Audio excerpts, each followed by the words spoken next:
देता हूं।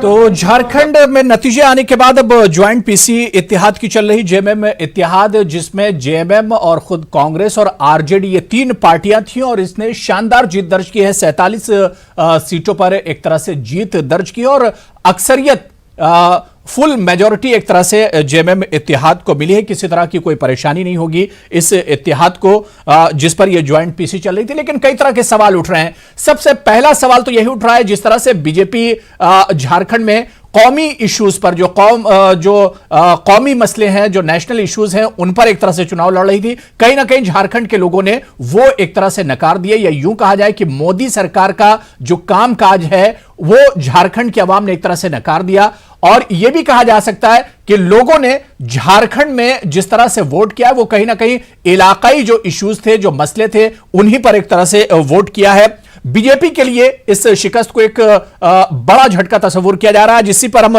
Prime debate में बात करेंगे। बहुत खास मेहमान मेरे साथ जुड़े हुए हैं। बहुत जल्दी अपने मेहमानों का आपसे तारुफ करा देता हूं। मेरे साथ अजय कुमार जी, स्पोक्सपर्सन है, तर्जुमान है एलजेपी के, मेरे साथ जुड़े हुए हैं। अजय कुमार जी, आपका बहुत इस्तकबाल न्यूज 18 उर्दू में। इनके अलावा इरशाद अहमद साहब, कांग्रेस लीडर हैं, आप भी इस डिबेट का हिस्सा है। इरशाद अहमद साहब, आपका भी बहुत इस्तकबाल है। लाडले खान लीडर है जेएमएम के, उनके लिए बड़ी खुशी का मौका है। लाडले खान साहब, आपका भी बहुत इस्तकबाल है। और मुमताज आलम रिजवी साहब सीनियर जर्नलिस्ट हैं, आप भी दिल्ली से मेरे साथ जुड़े हुए हैं। मुमताज आलम रिजवी साहब, आपका भी बहुत इस्तकबाल।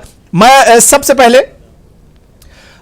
लाडले खान आपसे ही मैं शुरुआत करना चाहूंगा, क्योंकि आज बहुत बड़ा दिन है जेएमएम के लिए, कांग्रेस के लिए, आरजेडी के लिए। इस वजह से मैं आपसे ही शुरुआत करना चाह रहा हूं कि इस जीत को किस तरह से देखा जाए। जी सर, जो 5 साल की जो सरकार थी, जो वर्तमान सरकार भारतीय जनता पार्टी की थी, उससे जनता पूरी तरह से उब चुकी थी। चूंकि यही झारखंड है जहां पे भूख से भात भात कह के बच्ची की मौत होती है, और ये करोड़ों अरबों रुपया का हाथी उड़ा रहे थे। ये विरोध प्लस मंदिर मस्जिद का विरोध प्लस गाय बकरी बैल, यही सब इनका मुद्दा था। तो जो विभिन्न जाति और धर्म के लोग थे, उनमें भी ये नाराजगी थी।